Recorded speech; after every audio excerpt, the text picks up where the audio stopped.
आदाब नाजरीन, आपके महबूब शो आदाब डॉक्टर में आप सबका इस्तकबाल। मैं आपकी मेज़बान शगुफ्ता यास्मीन। स्टूडियो में रौनक अफरोज़ हैं, वन ऑफ द लीडिंग यूनानी मेडिसिन कंपनी अतिया हब्स के फाउंडर, डायरेक्टर और प्रमोटर, हिंदुस्तान के सबसे मसरूफ़ और कामयाब तरीन हकीमों में से एक, आप सबके हर दिल अजीज़ जनाब हकीम सलमान खान तूर साहब अपनी बाको बहार शख्सियत के साथ, अपनी खूबसूरत गुफ्तगू के साथ, अपनी हिकमत के लाजवाल ख़जाने के साथ, अपनी दिल फरेब और सहर अंगेज़ शायरी के साथ, बहुत सारी कीमती बातों के साथ। तो आइए मिलकर इस्तकबाल करते हैं तमाम नाज़रीन की तरफ से और हमारी पूरी टीम की जानिब से आपका वालेहाना खैर मक़दम हकीम साहब। ज़रा नवाजी, सलामत रहें, शुक्रिया।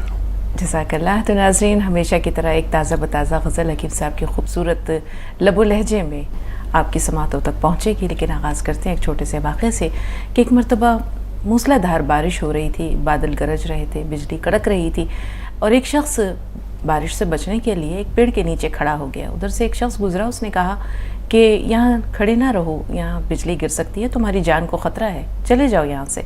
तो उसने कहा जाओ जाओ, अपना काम करो, मुझे अपने अल्लाह पर भरोसा है, मुझे कुछ नहीं होने वाला। वो शख्स तो चला गया। थोड़ी देर के बाद एक दूसरा शख्स वहाँ से गुजरा, उसने भी यही मशवरा दिया कि देखो यहाँ बिजली गिर सकती है, तुम्हारी जान को ख़तरा है, यहाँ से हट जाओ। उसने उसे भी इसी तरह टाल दिया। थोड़ी देर के बाद तीसरा शख्स वहाँ से गुजरा, उसने भी यही सलाह दी कि यहाँ तुम्हारी जान को ख़तरा है, बिजली गिर सकती है किसी भी वक्त, हट जाओ यहाँ से, बेहतर है तुम्हारे लिए। लेकिन उसने भी वही बात कही जो पहले दो लोगों से कह चुका था।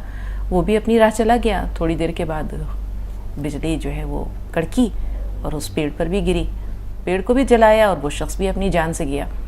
तो लोग जो थे वो वहाँ एक नेक शख्स था, उसके पास गए, बुज़ुर्ग के पास, और कहा कि ये तो बताइए कि वो शख्स अल्लाह पर इतना कामिल भरोसा रखता था, यकीन रखता था कि उसकी जान को कुछ होने वाला नहीं है, अल्लाह उसकी हिफाजत करेगा, फिर उसके साथ ऐसा क्यों हुआ? तो उसने एक बुज़ुर्ग ने कहा कि अल्लाह ताला ने 3 लोग भेजे थे उसके पास, उसे बेहतर मशवरा देने के लिए, उसे सीधा रास्ता दिखाने के लिए, लेकिन उसने ना खुदा की मानी ना उन लोगों की मानी।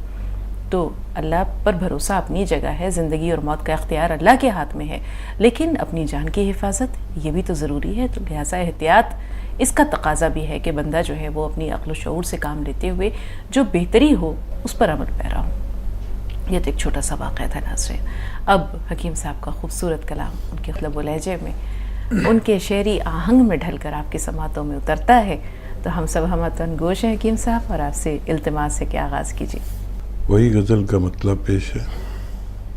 इरशाद। मुझको साकी से कभी जाम से हैबत सी रही, वाह। मुझको साकी से कभी जाम से हैबत सी रही, वाह। मुद्दतों गर्दिशे अय्याम से हैबत सी रही। क्या कहने।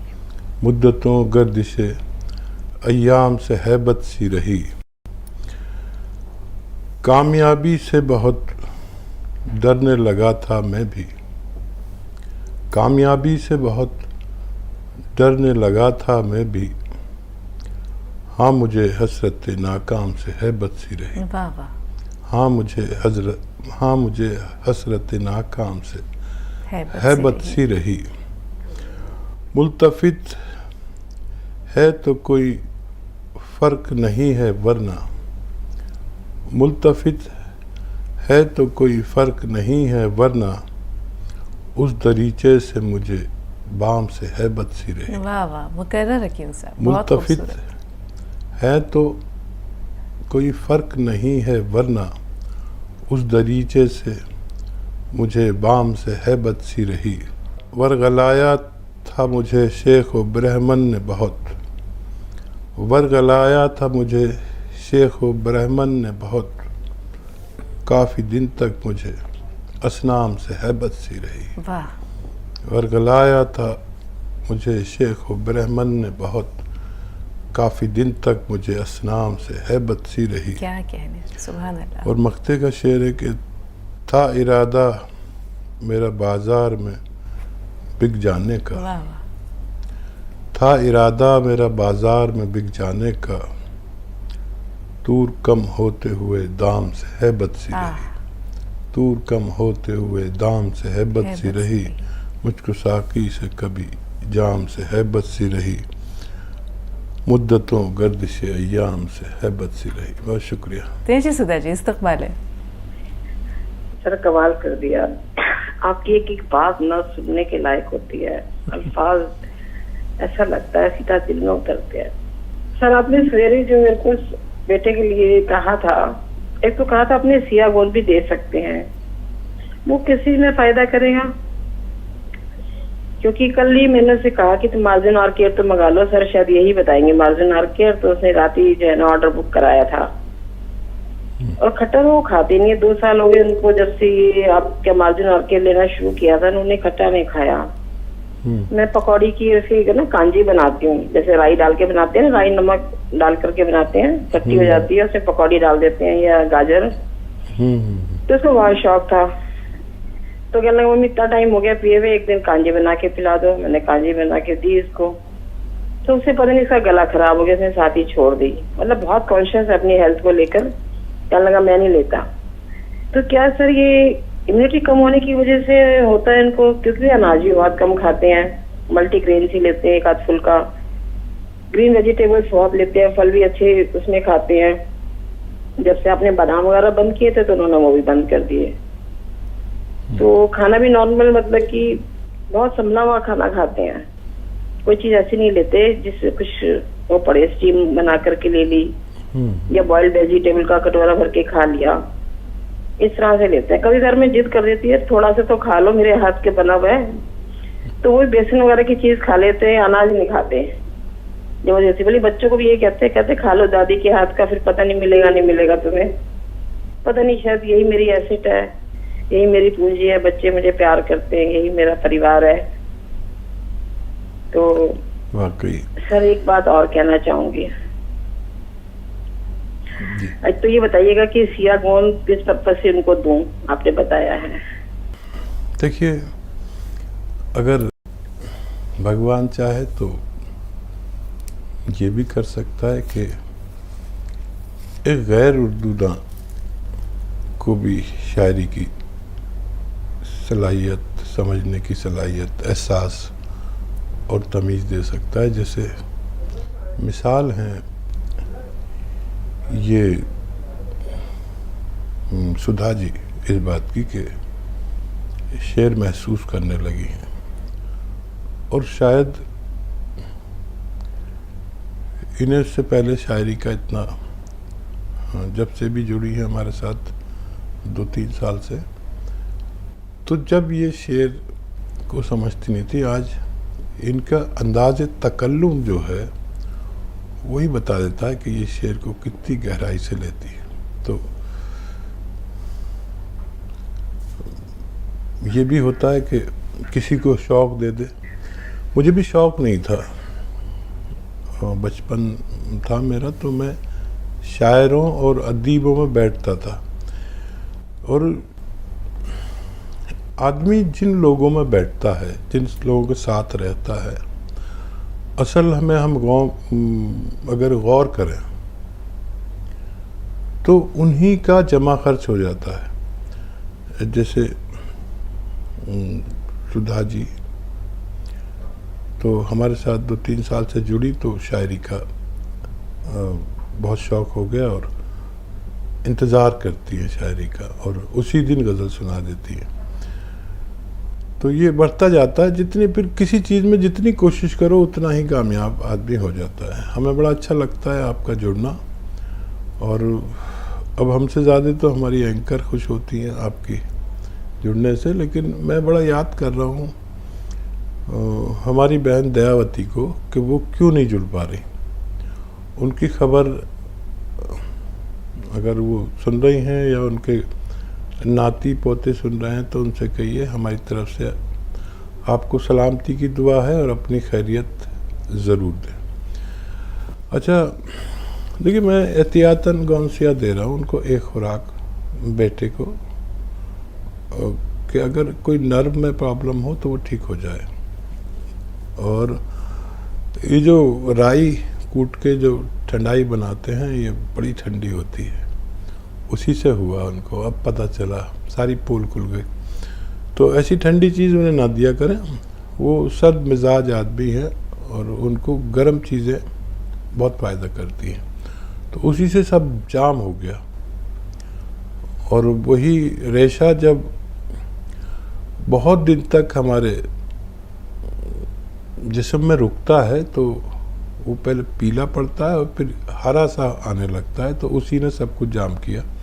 कफ निकालने की दवाएं लें, माजून आर केयर लें, सेहतमंद रहें। बहुत शुक्रिया। चलते चलते थोड़ी देर के लिए रुकेंगे, एक ब्रेक का वक्त हो रहा है, एक छोटा सा वक्फा, बहुत जल्द हाजिर हुए। आप देखते रहें आदाब डॉक्टर। सबका इस्तकबाल है और एक वो चाहेंगे कि फिर हकीम साहब का शुक्रिया अदा करते हुए नाज़रीन की तरफ से और हमारी पूरी टीम की जानिब से आपका गर्मजोशी के साथ खैर मक़दम किया जाए। इस्तकबाल हकीम साहब। शुक्रिया, जज़ाकल्लाह। सबा क्या सवाल है? अस्सलाम वालेकुम हकीम साहब। वालेकुम सलाम। अल्लाह आप दोनों की जोड़ी सलामत रहे, रखे रोज कयामत तक आपकी जोड़ी बनी रहे। हकीम साहब आपका बहुत बहुत शुक्रिया। अल्लाह आपको अच्छा रखे, सेहत तंदुरुस्ती से सैराब रखे आपको। अल्लाह आपको लंबी जिंदगी और लंबी उम्र दे। आमीन आमीन आमीन। सेहत तंदुरुस्ती से सैराब करे। अल्लाह जमीनी आसमानी बलाओं से आपको महफूज रखे और अल्लाह अपनी पनाह में रखे। आमीन सुम्मा आमीन। बहुत शुक्रिया।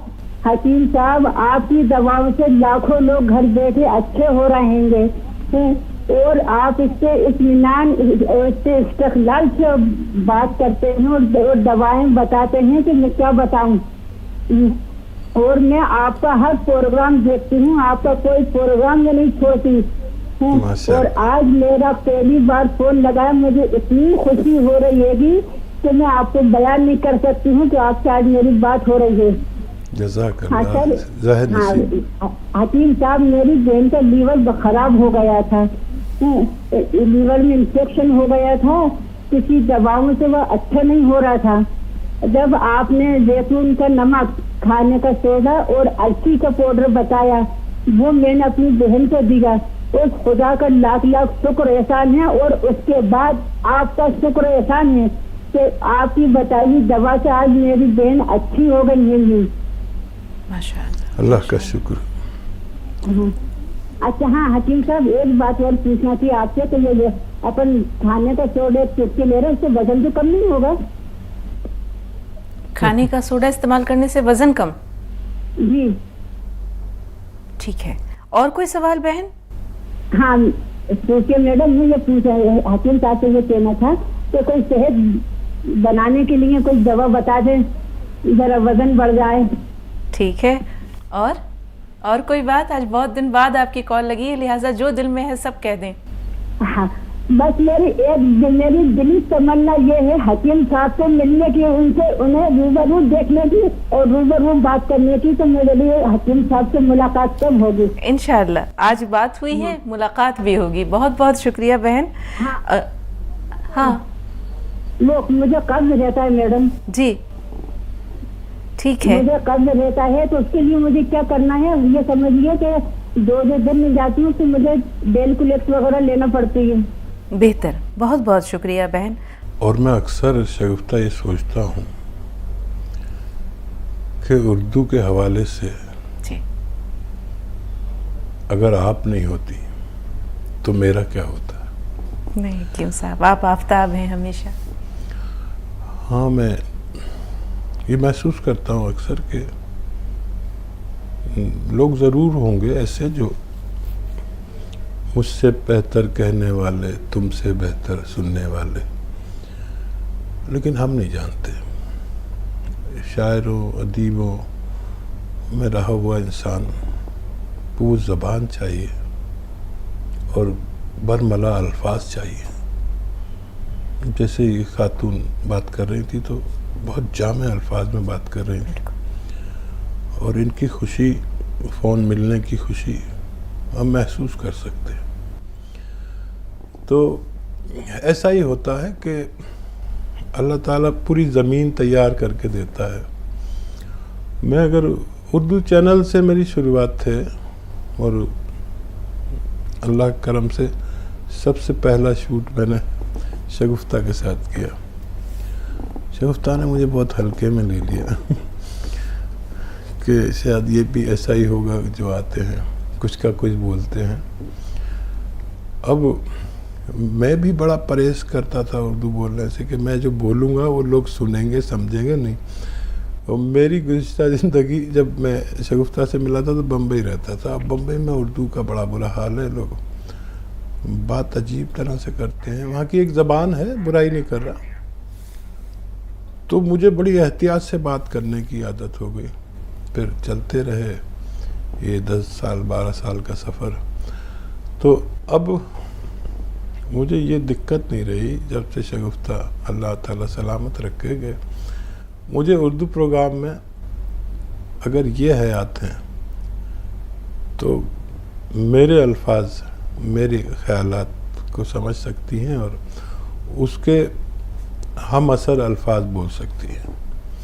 तो अल्लाह इनको सलामत रखे, इनकी ज़िम्मेदारियां पूरी करे और इनको अपनी रहमत से एक बार वो उरूज दिखाए दुनिया का और इल्म का और अल्लाह की रिफाकत का, कि जिसका इन्होंने तसव्वुर भी न किया। आपका कॉल लगा, आप ज़हे नसीब के, हमारी इतनी अच्छी खातून से बात हुई और कॉल किया करिए। बहुत मुश्किल काम है कॉल करना, कॉल मिलना, लेकिन मिल जाता है। ये तो हेल्पलाइन से भी मदद ले सकते हैं। हमारा यूट्यूब चैनल है, हमारी आपकी बातचीत भी उसी पर डाल दी जाती है, हकीम सुलेमान खान के नाम से। उसे सब्सक्राइब कर लें तो आपकी मेरी क्या बातचीत हुई है वो आपको मिल जाएगी। लंबी बात हो रही है, आप बहुत मोहतरम हैं, मैं आपके हिसाब से अल्फाज भी नहीं बोल पा रहा। तो कब्ज़ के लिए सौंफ, अलसी, धनिया और मेथी, सौंफ, अलसी, धनिया और मेथी का पाउडर बना लें 100-100 ग्राम लेके, और ये खाया करें 1 चम्मच नमक ज़ैतून के पानी से, 1 चुटकी नमक ज़ैतून के पानी से, और सोडा ना मिलाएं इसमें खाने का, वो आपका वज़न कम कर सकता है। और सेहत बनाने के लिए कोई नुस्खा? बस यही नुस्खा अगर आप लेती रहें तो आपकी सेहत भी अच्छी हो सकती है। वरना गौन मोरिंगा नारियल पानी के साथ लेने से भी सेहत अच्छी हो सकती है। बिल्कुल, बहुत शुक्रिया बहन, आपकी गुफ्तगू के ज़रिए ना सिर्फ ये कि हकीम साहब, बल्कि मुझे भी बहुत खुशी हुई। और देखिए, मुझे बराह रास्त कहिए, बिलवास्ता कहिए, कितनी सारी दुआएं हकीम साहब की ज़बानी गुहरबार से मिल गई। मैं बहुत खुश हूँ, बहुत खुश हूँ, मेरे पास अल्फाज नहीं है। हकीम साहब ने बड़ी खूबसूरत बात कही, लेकिन ये हकीकत नहीं है कि मैंने हकीम साहब को हल्के में लिया। सिर्फ हाँ इतना था कि उस वक्त हकीम साहब कमगो थे, कम बोलते थे। तो लेकिन उसके बाद आप देखें कि माशाल्लाह आज रवानी का ये आलम है कि कैसे ही सवाल हो, कोई मसला हो, कोई नुक्ता हो, बड़े बड़े आलिमों को मात करते हैं। शायरी माशाल्लाह एक तरफ है, इल्म एक तरफ है, हिकमत एक तरफ है, क्या क्या है जिसकी हम तारीफ़ करें। और ज़बानदानी, मेरी ज़बान संभरी हुई अगर है, या मैं बहुत नाप तोल के बोलती हूँ, वो अल्फाज इस्तेमाल करती हूँ जो मतरूक हो गए हैं, तो वो सिर्फ इस वजह से कि हकीम साहब उन्हें समझ लेते हैं। तो ज़िंदगी जब भी तेरी बज़्म में लाती है हमें, ये ज़मीं चाँद से बेहतर नज़र आती है हमें। ज़बान भी जो है वो ताजमहल बन जाती है हकीम साहब, जब आपका साथ और आपकी रफ़ाकत होती है। अजीज़ा साहबा जी बताएं, क्या सवाल? हेलो, अस्सलाम वालेकुम हकीम साहब। वालेकुम सलाम। हाँ हकीम साहब, वो सोडे वाला चिलगुज़ उनका नुस्खा नमक ज़ैतून के साथ मैं ले रही हूँ, ज़रा खुजली हो रही है हकीम साहब, तो उसके लिए मैं क्या करना चाहिए? और दूसरी बात ये है कि सिरका अगर रात में दर्द और नींद के लिए, तो मैं उसके साथ में क्या लूँ, ज़रा बोलिए हकीम साहब। देखिए, नमक ज़ैतून वाला नुस्खा, खुजली ऐसे चेहरे पे ऐसा लगता है कोई चींटी सी चल रही है, ये उसका जो फ़ायदा जब होता है तो हल्की सी ऐसा लगता है, कुछ सरसराहट हो रही है चेहरे पर, आदमी ऐसे देखता है तो कुछ नहीं होता।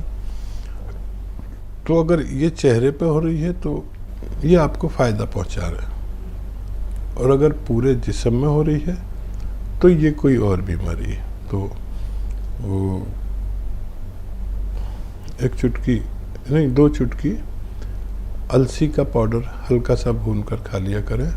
2 चुटकी से आधा चम्मच तक खा सकते हैं रोज़ाना, तो ये भी फ़ायदा आपको होना चाहिए।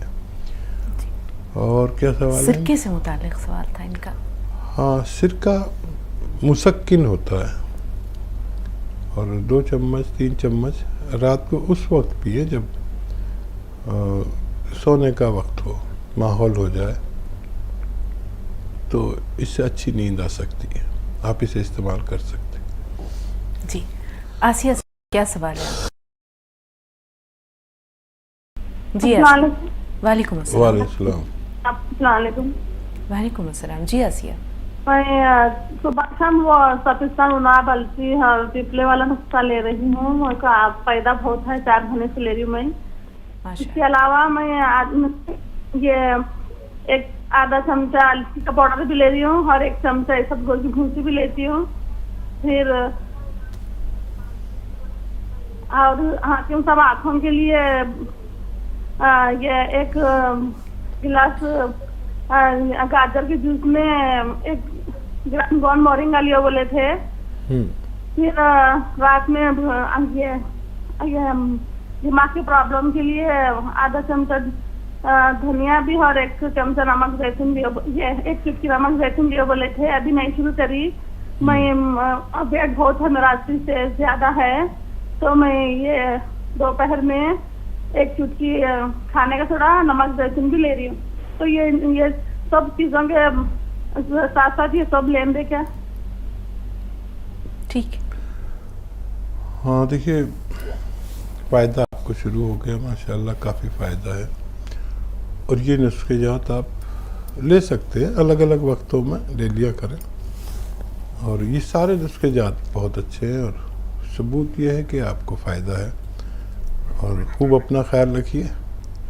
और वज़न के लिए भी आप नुस्खा ले रहे हैं, और कुछ खुराक में आप तखफीफ कर दें, यानी कि खुराक थोड़ी कम कर दें, पैदल वैदल भी चला करें, थोड़े गर्म पानी पिया करें और ये नुस्खा भी लें, तो वज़न भी कम होना मुमकिन है। एक और छोटा सा वक्फा लेंगे नाज़रीन, एक और ब्रेक, बहुत जल्द हाजिर हुए। आप देखते रहे। ब्रेक के बाद एक बार फिर आप सबका इस्तकबाल है और एक बार चाहेंगे कि फिर हकीम साहब का शुक्रिया अदा करते हुए नाज़रीन की तरफ से और हमारी पूरी टीम की जानिब से आपका गर्मजोशी के साथ खैर मक़दम किया जाए। इस्तकबाल हकीम साहब। शुक्रिया, जज़ाकल्लाह। सबा, क्या सवाल है? अस्सलाम वालेकुम हकीम साहब। वालेकुम सलाम। अल्लाह आप दोनों की जोड़ी सलामत रहे, रखे रोज़ क़यामत तक आपकी जोड़ी बनी रहे। हकीम साहब आपका बहुत बहुत शुक्रिया। अल्लाह आपको अच्छा रखे, सेहत तंदुरुस्ती से सैराब रखे आपको, अल्लाह आपको लंबी जिंदगी और लंबी उम्र दे। आमीन आमीन आमीन। तो सेहत तंदुरुस्ती से सैराब करे। अल्लाह ज़मीनी आसमानी बलाओं से आपको महफूज रखे और अल्लाह अपनी पनाह में रखे। आमीन सुम्मा आमीन। बहुत शुक्रिया। हकीम साहब आपकी दवाओं से लाखों लोग घर बैठे अच्छे हो रहेंगे, और आप इससे इत्मीनान इससे इस्तक़लाल से बात करते हैं और दवाएं बताते हैं कि मैं क्या बताऊं। और मैं आपका हर प्रोग्राम देखती हूँ, आपका कोई प्रोग्राम में नहीं छोड़ती हूँ। और आज मेरा पहली बार फोन लगाया, मुझे इतनी खुशी हो रही है कि मैं आपको बयान नहीं कर सकती हूँ कि आपसे आज मेरी बात हो रही है। हकीम साहब मेरी बहन का लीवर खराब हो गया था, लीवर में इंफेक्शन हो गया था, किसी दवाओं से वह अच्छा नहीं हो रहा था। जब आपने जैतून का नमक, खाने का सोडा और अलसी का पाउडर बताया, वो मैंने अपनी बहन को दिया। उस खुदा का लाख लाख शुक्र एहसान है, और उसके बाद आपका शुक्र एहसान है कि आपकी बताई दवा से आज मेरी बहन अच्छी हो गई है। माशाअल्लाह, अल्लाह का शुक्र। अच्छा हाँ हकीम साहब, एक बात और पूछना थी आपसे, तो ये अपन खाने का सोडा चुटकी ले रहे हैं, इससे वजन तो कम नहीं होगा? खाने का सोडा इस्तेमाल करने से वजन कम? जी ठीक है। और कोई सवाल बहन? हाँ सोचिए मैडम, मैं ये पूछा हकीम साहब से ये कहना था कि कोई सेहत बनाने के लिए कोई दवा बता दें, जरा वजन बढ़ जाए। ठीक है। और और कोई बात? आज बहुत दिन बाद आपकी कॉल लगी है, लिहाजा जो दिल में है सब कह दें। हाँ, बस मेरी दिली तमन्ना ये है हकीम साहब से मिलने की, उन्हें रूबरू देखने की और रूबरू बात करने की। तो मेरे लिए हकीम साहब से मुलाकात कब होगी? इंशाअल्लाह आज बात हुई है, मुलाकात भी होगी। बहुत बहुत शुक्रिया बहन। हाँ वो मुझे कब्ज रहता है मैडम जी, ठीक है। मुझे कब्ज रहता है, तो उसके लिए मुझे क्या करना है ये समझिए कि 2 दिन में जाती हूँ तो मुझे डेलकुलेक्स वगैरह लेना पड़ती है। बेहतर, बहुत बहुत शुक्रिया बहन। और मैं अक्सर शगुफ्ता ये सोचता हूँ कि उर्दू के हवाले से जी, अगर आप नहीं होती तो मेरा क्या होता? नहीं क्यों साहब, आप आफताब हैं हमेशा। हाँ, मैं ये महसूस करता हूँ अक्सर कि लोग ज़रूर होंगे ऐसे जो मुझसे बेहतर कहने वाले, तुमसे बेहतर सुनने वाले, लेकिन हम नहीं जानते। शायरों, अदीबों में रहा हुआ इंसान को वो ज़बान चाहिए और बरमला अल्फाज चाहिए। जैसे ये खातून बात कर रही थी तो बहुत जामे अल्फाज में बात कर रही थी, और इनकी खुशी, फ़ोन मिलने की खुशी हम महसूस कर सकते हैं। तो ऐसा ही होता है कि अल्लाह ताला पूरी ज़मीन तैयार करके देता है। मैं अगर उर्दू चैनल से मेरी शुरुआत थे, और अल्लाह के करम से सबसे पहला शूट मैंने शगुफ्ता के साथ किया। शगुफ्ता ने मुझे बहुत हल्के में ले लिया कि शायद ये भी ऐसा ही होगा जो आते हैं, कुछ का कुछ बोलते हैं।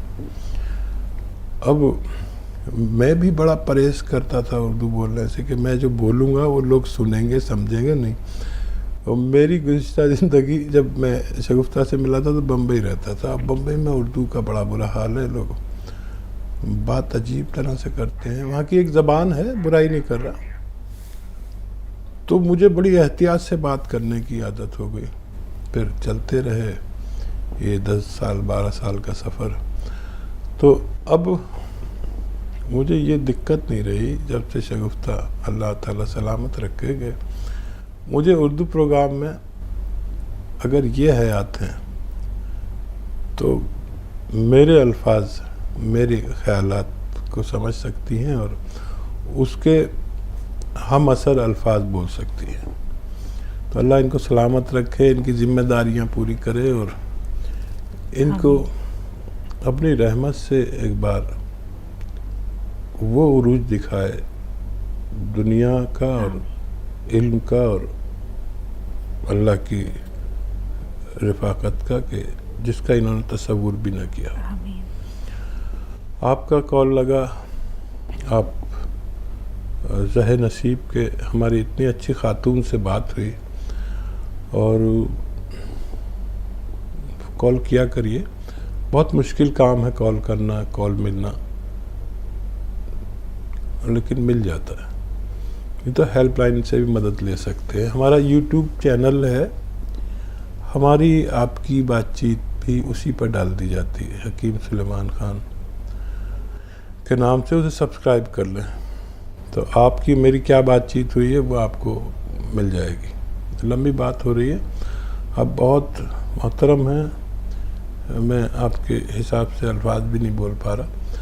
तो कब्ज़ के लिए सौंफ, अलसी, धनिया और मेथी, सौंफ, अलसी, धनिया और मेथी का पाउडर बना लें 100-100 ग्राम लेके, और ये खाया करें। 1 चम्मच नमक ज़ैतून के पानी से, 1 चुटकी नमक ज़ैतून के पानी से, और सोडा ना मिलाएं इसमें खाने का, वो आपका वज़न कम कर सकता है। और सेहत बनाने के लिए कोई नुस्खा? बस यही नुस्खा अगर आप लेती रहें तो आपकी सेहत भी अच्छी हो सकती है। वरना गौन मोरिंगा नारियल पानी के साथ लेने से भी सेहत अच्छी हो सकती है। बिल्कुल, बहुत शुक्रिया बहन। आपकी गुफ्तगू के ज़रिए ना सिर्फ ये कि हकीम साहब, मतलब मुझे भी बहुत खुशी हुई, और देखें मुझे बराह रास्त कहिए, बिलवास्ता कहिए, कितनी सारी दुआएं हकीम साहब की ज़बान गुहरबार से मिल गई। मैं बहुत खुश हूँ, बहुत खुश हूँ, मेरे पास अल्फाज नहीं है। हकीम साहब ने बड़ी खूबसूरत बात कही, लेकिन ये हकीकत नहीं है कि मैंने हकीम साहब को हल्के में लिया। सिर्फ हाँ इतना था कि उस वक्त हकीम साहब कमगो थे, कम बोलते थे। तो लेकिन उसके बाद आप देखें कि माशाल्लाह आज रवानी का ये आलम है कि कैसे ही सवाल हो, कोई मसला हो, कोई नुक्ता हो, बड़े बड़े आलिमों को मात करते हैं। शायरी माशाल्लाह एक तरफ है, इल्म एक तरफ है, हिकमत एक तरफ है, क्या क्या है जिसकी हम तारीफ़ करें। और ज़बानदानी, मेरी ज़बान संवरी हुई अगर है, या मैं बहुत नाप तोल के बोलती हूँ, वो अल्फाज इस्तेमाल करती हूँ जो मतरूक हो गए हैं, तो वो सिर्फ इस वजह से कि हकीम साहब उन्हें समझ लेते हैं। तो ज़िंदगी जब भी तेरी बज़्म में लाती है हमें, ये ज़मीं चाँद से बेहतर नज़र आती है हमें। ज़बान भी जो है वो ताजमहल बन जाती है हकीम साहब, जब आपका साथ और आपकी रफ़ाकत होती है। अजीज़ा साहबा जी बताएं, क्या सवाल है? हेलो, अस्सलाम वालेकुम हकीम साहब। वालेकुम वालेकुम। हाँ हकीम साहब, वो सोडे वाला चिलगुज़ उनका नुस्खा नमक जैतून के साथ मैं ले रही हूँ, ज़रा खुजली हो रही है हकीम साहब, तो उसके लिए मैं क्या करना चाहिए? और दूसरी बात ये है कि सिरका अगर रात में सरद और नींद के लिए, तो मैं उसके साथ में क्या लूँ, जरा बोलिए हकीम साहब। देखिए, नमक जैतून वाला नुस्खा, खुजली ऐसे चेहरे पे ऐसा लगता है कोई चींटी सी चल रही है, ये उसका जो फ़ायदा जब होता है तो हल्की सी ऐसा लगता है कुछ सरसराहट हो रही चेहरे पर, आदमी ऐसे देखता है तो कुछ नहीं होता। तो अगर ये चेहरे पे हो रही है तो ये आपको फ़ायदा पहुंचा रहा है, और अगर पूरे जिस्म में हो रही है तो ये कोई और बीमारी है। तो वो एक चुटकी नहीं, 2 चुटकी अलसी का पाउडर हल्का सा भून कर खा लिया करें। 2 चुटकी से आधा चम्मच तक खा सकते हैं रोज़ाना, तो ये भी फ़ायदा आपको होना चाहिए। और क्या सवाल है? सिरके से मुतालिक सवाल था इनका। हाँ, सिरका मुसक्किन होता है, और 2 चम्मच 3 चम्मच रात को उस वक्त पिए जब सोने का वक्त हो, माहौल हो जाए, तो इससे अच्छी नींद आ सकती है। आप इसे इस्तेमाल कर सकते हैं। जी आसिया, क्या सवाल है? जी आसिया। वालेकुम अस्सलाम। वालेकुम। वालेकुम अस्सलाम। जी आसिया, मैं सुबह शाम वो सफिस्तान उनाब अलसी और पिपले वाला नुस्खा ले रही हूँ, उसका फायदा बहुत है, 4 महीने से ले रही हूँ मैं।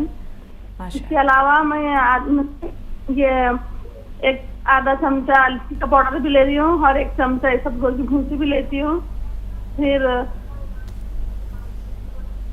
और हाकिम साहब, आँखों के लिए ये 1 गिलास गाजर के जूस में 1 ग्राम गॉन मोरिंगा लिया बोले थे। फिर रात में ये दिमाग की प्रॉब्लम के लिए आधा चमचा धनिया भी और 1 चमचा नमक जैतून भी, ये 1 चुटकी नमक जैतून भी बोले थे। अभी नहीं शुरू करी मैं, वेट बहुत है मेरा 80 से ज्यादा है, तो मैं ये दोपहर में 1 चुटकी खाने का सोडा नमक जैतून भी ले रही हूँ। तो ये सब चीजों के साथ साथ ये सब लेन दे क्या? ठीक। हाँ देखिए, फ़ायदा आपको शुरू हो गया, माशाल्लाह काफ़ी फ़ायदा है। और ये नुस्खे जात आप ले सकते हैं, अलग अलग वक्तों में ले लिया करें। और ये सारे नुस्खे जात बहुत अच्छे हैं, और सबूत ये है कि आपको फ़ायदा है। और खूब अपना ख्याल रखिए, और वज़न के लिए भी आप नुस्खा ले रहे हैं, और कुछ खुराक में आप तखफीफ कर दें, यानी खुराक थोड़ी कम कर दें, पैदल वैदल भी चला करें, थोड़े गर्म पानी पिया करें, और ये नुस्खा भी लें, तो वज़न भी कम होना मुमकिन है। एक और छोटा सा वक्फा लेंगे नाज़रीन, एक और ब्रेक, बहुत जल्द हाजिर हुए। आप देखते रहे आदाब डॉक्टर। ब्रेक के बाद एक बार फिर आप सबका इस्तकबाल है, और एक बार चाहेंगे कि फिर हकीम साहब का शुक्रिया अदा करते हुए नाज़रीन की तरफ से और हमारी पूरी टीम की जानिब से आपका गर्मजोशी के साथ खैर मक़दम किया जाए। इस्तकबाल हकीम साहब। बहुत शुक्रिया, जज़ाकल्लाह। ज़रा नवाज़ी। कर्नाटक से यास्मीन साहबा, क्या सवाल है? अस्सलाम वालेकुम रहमतुल्लाहि बरकातहू। वालेकुम अस्सलाम रहमतुल्लाहि व बरकातहू। वालेकुम। शुगुफ्ता यास्मीन, आपके जो जिस तरह बात करते हैं और इतना सुन के इतना सुकून लगता है कि दीन हमें इस्तेमाल जाने से हम ये जो सुन रहे हैं, अल्लाह ताला हमारे जिंदगियों में इतनी बदलाव लाया है, जितनी फिर बिद्दत तरीके हम सब आधे से ज्यादा खुद ब खुद कम चुके हैं। जो सुनने से, मैं बोलने से इतना बोलूं मैं लोगों को, ऐसा है देखो हकीम सुलेमान कैसे नुक्ते है, राह निजात में ऐसा है, दीन के बारे आप नमाज पढ़ते ना खाली फालतू चीजों के पीछे फिर रहे, ये मत करो, ये इस्लाम में नहीं है। आपकी जो बात करने का तलफ़ुज़ है, हम पूरे खानदान में हमने बहुत देने का अच्छा लगता है। ऐसा लगता है कि क्या हमें मैं बात करूंगा, ऐसा लगता है। हमारे घर में बोलते तू छे कहेगी देख बात कर ही सके, नहीं वैसा तो नहीं, उनके बात करने का तरीका ऐसा बहुत अच्छा लगता है। और हकीम सुलेमान ठहराव के समझाते नहीं, वो तो इतना माशाअल्लाह है कि बीमारी से ज्यादा उनके बाद से बीमारी चली जाती सुनने से। दूसरों को जो भी सुनते नहीं उनसे हमारी बीमारी चली जाती। हमें तो दूसरों का देख के मैं फॉलो करती हूँ, ये लो ये करो वो करो करके। इसकी वजह से मैं हकीम सुलेमान की भी शुक्रगुजार हूँ कि बोले तो मुझे बहुत तकलीफ थी, मैं उनके नुस्खे सुन के, उनके जो ये देख के मैं जो मंगा लेती हूँ, गोंद सिया, गोंद मोरिंगा, नमक जैतून, बाद में मेरे बच्चों को जो चीजें मंगाओ नहीं वो सब मैं इस्तेमाल करती हूँ। इसके वजह से हकीम सुलेमान से मेरे 3 सवाल हैं। जी सर। मेरा पहला सवाल क्या है बोले तो मेरे को ये थायराइड था, जैसा ही थायराइड है तो मेरा माहवारी बंद हुआ। अब मुझे 40 पे 9 साल भी है। अब क्या हो रहा मालूम, थायराइड भी है और मुझे बीपी भी है। हाँ, तो आज मैं डॉक्टर पास गई थी, डॉक्टर चेकअप कर लेगा और देखेंगे आपका कितना थायराइड है, कितना ये कोलेस्ट्रॉल है, देखना पड़ेगा कि बीपी कितना है। ठीक है, मैं कल नाहरपेट जाके करा लेकर आऊंगी। क्या आपके जो लुक्स में ले रहा हूँ, अब मुझे क्या हो रहा है, माहवारी तो मुझे 10 साल से बंद हो छोड़ी। मैं तो महर होती नहीं, वैसे तो अल्लाह फजल से तकलीफ। अब क्या ज्यादा मैं फोन के ऊपर क्या भी हर काम करने को फोन हाथ में ले बैठे था, हाथ मेरे हल्के हल्के ये होते हैं, हमने कब का पाते रहते हैं, बोले तो क्रैश होती है जैसा हरकत होती है। बोले तो ये होता ना जो हाथ फोन लगा तो हाँ ये मतलब उसमें हरकत नहीं रहती ना, वैसा होते रहते हैं। हाँ, और क्या है, मैं जैसा थोड़ा बीमार पड़े आंखों में पूरा काला आ जाता मेरे को, पूरा आंखें काले होते हैं, एकदम भूतिज बीमार है क्या वैसा। और मेरे दांत भी बहुत झड़े हुए हैं और दांत भी बहुत झड़े हैं, दांत का भी मैं ट्रीटमेंट करा रही हूँ। और इसके अलावा और क्या है मालूम है, ये जो गोंद सिया भी ली मैं, पाँव के दर्द था, गोंद सिया भी लेके इस्तेमाल करूँ। और गोंद मोरिंगा अक्सर मेथी आंवला बाद में ये इसका आंवला मेथी बाद में धनिया जो उसका पाउडर बना के वो भी लेती हूँ। हाँ, इसके अलावा क्या है मालूम, नमक काला सिया गोंद भी ले रही हूँ जो पैर दर्द का। अब मैं बंद करी हूँ सिया गोंद, क्यों बोले तो मेरे को लूज मोशन बहुत शुरू हो चढ़े थे सिया गोंद लेने से। सिया गोंद के साथ वो इसका मेथी और 3 जो पाउडर बोले थे ना वो बना के लेने में लूज मोशन होने बंद की मैं सिया गोंद। अब क्या है मालूम, मुझे ऐसा हो रहा है। और एक सवाल क्या है, मेरे लड़की की उम्र इतना 21 ईयर्स है, वो इंजीनियरिंग को लगी है, उसको क्या है हड्डियों में ताकत नहीं है, कट कुट करते हैं बैठने उठने खड़ा तो, और वेट भी कम है, हाइट भी कम है उसकी उसका एक है। और दूसरा क्या है मालूम, तीसरा क्या है मालूम, उसके बाल भी झड़ रहे हैं। हाँ, और जो भी गैस होती है कमर में पकड़ना वो पकड़ना, नमक जैतून और ये अलसी वो लेने से कम होता है क्या। और खाने का सोडा, मैं गोंद मोरिंगा के साथ चुटकी खाने का सोडा, 1 चुटकी नमक जैतून 2 गिलास में नहीं लेती मैं, 1 गिलास में, तो वैसा लेना सही है क्या नहीं। और खाने का जो 6 चीजों का चूरन बना के बोले वो भी बनाओ, मैं बच्चों को देती हूँ।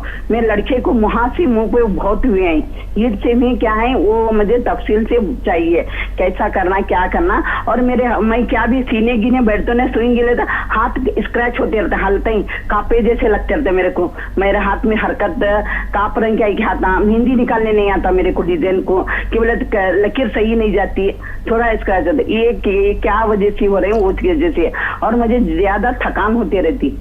ठीक, आज के लिए इतना ही। मेरे छोटे से जहन पे भी रहम करें, मैंने नोट तो कर लिया है, लेकिन आज के लिए इतना ही बहन। अब हम बारी बारी आपके सवालात लेते हैं। जी हकीम साहब, कहाँ से शुरू करूँ, कहाँ इख्तिताम करूँ, समझ में नहीं आता। आईने जवा मर्दा हक गोई और बेबाकी, अल्लाह के शेरों को आती नहीं रूबाई। कितनी बेबाकी और माशाअल्लाह, कितना तसलसल और कितनी खुशी और कितना तकद्दुस, कितना सब कुछ आपने अपने अंदाज़े तकल्लुम में कह दिया। सवालात इनको थायराइड हो गया था, इसी तरह जो है तकरीबन 10 बरसों से माहवारी बंद हो चुकी है, बीपी भी है। अच्छा, हाथों में कपकपाहट है, जैसे उन्होंने कहा हाथों में लर्जिश होती है, फ़ोन पकड़े या कोई चीज़ तो मेहंदी लगाते हुए उन्होंने कहा लकीर कुछ की कुछ, डिज़ाइन कुछ का कुछ बन जाता है। इसी तरह आँखों में अचानक स्याही आ जाती है, आँखों के आगे स्याह अंधेरा छा जाता है। अब ये जानना चाह रही हैं कि ये आंवला, मेथी, धनिया ये चीज़ें इस्तेमाल करती हैं, गोंद सिया भी इस्तेमाल करती हैं, तो ये सब चीज़ें इस्तेमाल करती रहें, हाथों की लर्जिश कैसे दूर हो? हाँ देखिए, नुस्खे तो आप सभी ले रहे हैं और थायराइड का भी ले रहे हैं। थायराइड एक बड़ा मर्ज है, वो इतना बड़ा कि पूरे जिस्म का निज़ाम दरम बरम कर देता है। तो थायराइड का आप टेस्ट कराने वाले हैं, कोलेस्ट्रॉल थायराइड का टेस्ट कराएंगे और उसको काबू में करिए, चाहे एलोपैथिक दवा भी लेनी पड़े साथ में यूनानी के, लेकिन उसको काबू में करिए। उससे मोटापा भी बढ़ेगा और जिसम में अजीब तगय्युर रहता है, बाल गिरते हैं तो हाथ कांपते हैं, तो मोटापा बढ़ता है, तो आदमी तो इस थायराइड को कंट्रोल कर ले। और ये जो गोंद सिया है 2 बार नहीं तो 1 बार ले लिया करिए। ये हमारी नसों और जोड़ों को, हाथों को, पैरों को, कमर को, घुटनों को बड़ा मजबूत रखता है। और आपको दस्त आ जाते होंगे तो किसी और चीज़ से आते होंगे, इससे दस्त नहीं आते गोंद सिया से, बल्कि कब्ज़ भी हो सकता है, तो उससे आ सकते हैं। आपको नमक जैतून से आ सकते हैं दस्त, या वो 6 चीज़ों के चूरन से आ सकते हैं, तो उसको कम कर लीजिए, कुछ न उसके कम कर लीजिए, तो ये आप लीजिए। और जो आँखों के दायरे अगर स्याह होते हैं तो सफ़ेदी पेशाब में जाना का वजह हो सकती है। गोंद चिलगोज़ा 1 चुटकी और 2 चुटकी लाजवंती के साथ मिलाकर रोज़ाना 1 खुराक रात को सोते वक्त लिया करिए, तो ये आँखों के हल्के भी आपके बेहतर होना मुमकिन है। जी, इससे इनकी थकान भी दूर हो जाएगी?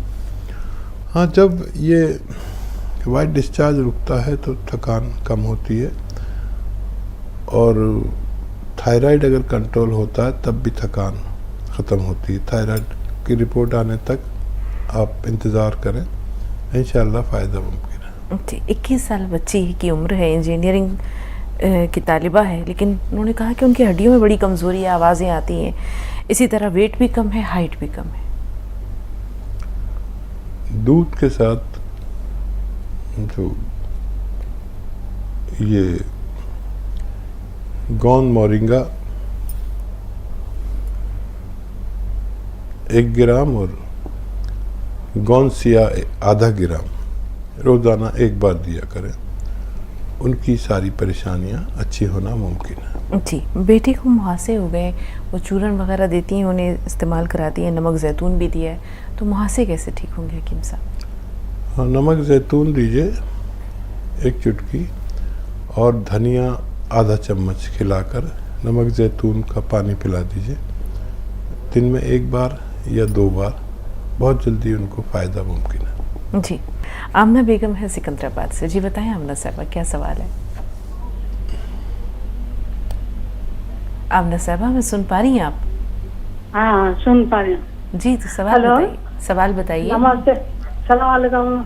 बहुत सलाम डॉक्टर साहब को, आप लोगों को बहुत सलाम। और ये मेरे को पेशाब में कफ आ रहा है डॉक्टर साहब, कफ आ रहा, 5-6 महीनों से कफ आ रहा, पेशाब में कफ और कमर में टीचर।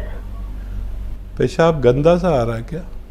नहीं नहीं, साफ ही थे पेशाब, मगर सफेद सफेद आ रहा, कफ आ रहा, झाग आ रहा है? हाँ, झाग जैसा साबुन से धोते ना अपन, हाथ साबुन से धोते नहीं, वैसा झाग आ रहा। हाँ देखिए, आप ज़रूर जानती होंगी कि अलसी क्या होती है।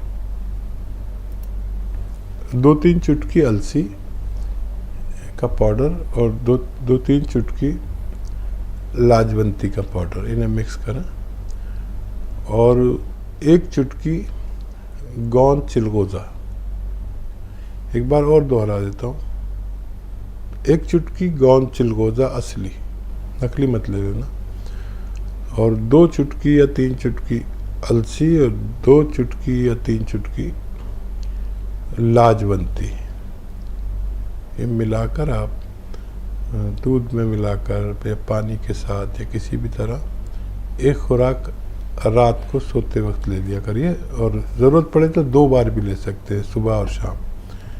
यह आपकी इस परेशानी को फ़ायदा पहुंचा सकते हैं। हकीम साहब, बच्चियों के कद बढ़ने की उम्र क्या है? जैसे उन्होंने कहा कि वो इंजीनियरिंग की तालिबा है, 21 साल उम्र है, तो क्या अभी गुंजाइश बाकी है कद बढ़ने की? देखिए, बच्चियों की उम्र अमूमन 16 और 18 साल तक ही बढ़ती है लंबाई, उसके बाद कोशिश कर सकते हैं, वादा कुछ नहीं। कुछ बच्चियों में गुंजाइश इससे आगे भी रहती है, और बच्चों में यानी नर जो बच्चे हैं उनमें 20 से 22 साल भी रहती है। और जितनी कम उम्र में ही कोशिश करें बढ़वाड़ की उम्र में, उतना अच्छा है। पता चल जाता है जब हम अपने बच्चे को किसी और उसकी उम्र के बच्चे के साथ देखते हैं और उसकी लंबाई कम होती है, तो हमें अंदाज़ा हो जाता है, क्योंकि ये कई पुप्पियों की और चचा की, इसकी उसकी बच्ची है जो आगे पीछे पैदा होती है, जब वो एक साथ आती है हमें अंदाज़ा हो जाता है कि इस बच्ची की हाइट कम है। तो हाइट कम होने की सूरत में असली गोंद मोरिंगा सफ़ेद आधे से 1 ग्राम खिलाना चाहिए, पानी, दूध या नारियल पानी के साथ सही वक्त पर खिलाएंगे तो उनका कदावर होना मुमकिन है। जी, ताहिरा साहिबा, इस्तकबाल बहन, क्या सवाल है आपका? जी, मैं आपके यहाँ से दवाई खा रही हूँ। हाँ, अस्सलाम वालेकुम। वालेकुम अस्सलाम। जी जी, हकीम साहब से बात करना था मैं। जी, हाजिर हूँ, बताइए। जी, मैंने 2 महीने से दवा खा रही हूँ थायराइड की वास्ते। हाँ, वो गांठ हो गई है ना इस गर्दन में, वो बढ़ती ही जा रही है। गर्दन में गांठ हो गई है? हाँ। टेस्ट करवाया आपने? कोई टेस्ट करवाया उसका? हाँ, कराया है। रिपोर्ट क्या आई है? हाँ, सब नॉर्मल है, थायराइड है। थायराइड है? हाँ। तो वो गांठ बढ़ रही है? दवाई मंगवाई हूँ। हाँ। कौन सा नुस्खा ले रहे हैं? ज्यादा हो गई है। हाँ, निगलने भी तकलीफ होती है, रात को सोने में भी तकलीफ होती है। उधर सो गई तो सीधे तरफ वो चुभता है, समझो। कौन सा नुस्खा ले रही हैं आपने? क्या दवाई मंगवाई है? हाँ, ये गोंद सिया, फिर 1 मिनट, गोंद सिया, फिर राहत, गोंद मोरिंगा। मेरे ख्याल से कुछ कंफ्यूजन है। धनिया 300 ग्राम और धनिया 300 ग्राम और आंवला 100 ग्राम, सूखा हुआ आंवला, अलसी 100 ग्राम, और इसमें मेथी भी 100 ग्राम मिला लें, और ये गोंद मोरिंगा इसमें मिला लें। इस पाउडर को 1 चम्मच सुबह और शाम गर्म पानी के हमराह इस्तेमाल करें। पानी में 1 चुटकी खाने का सोडा मिलाएं, इस पानी से इस्तेमाल करें। तो ये आपकी थायराइड के लिए मुनासिब नुस्खा है। अगर आप ऐसे ले रहे हैं तब फ़ायदा करेगा। और गोंद सिया उन लोगों के लिए है जिनको जोड़ों में या नसों में या कमर में, हाथों पैरों में घुटनों में कहीं दर्द है तो वो गोंसिया आधा ग्राम खाना चाहिए दिन में 2 बार, नाश्ते और रात को खाने के बाद दूध या पानी से लिया जा सकता है। आज के लिए इतना ही, लेकिन इजाज़त लेने से पहले चाहेंगे कि हकीम साहब का भरपूर शुक्रिया अदा कर दिया जाए। अपना बेशकीमती वक्त अपनी बेशुमार मसरूफियात के बावजूद नाजरीन के लिए आप निकालते हैं। ये एक सदक़ा जारिया है और यकीनी तौर पर इस मसीहाई के लिए अल्लाह ताला आपको बेहिसाब अजर दे, अजर कसीर दे। ये हमारी दुआ है, सेहत व सलामती दे, तंदुरुस्ती दे और इसी तरह आपका फैज़ नाजरीन तक पहुँचता रहे। बहुत बहुत शुक्रिया हकीम साहब। सलामत रहें। शुक्रिया। आदाब। तो फिर मिलेंगे नाजरीन, तब तक के लिए इजाज़त दीजिए। आदाब।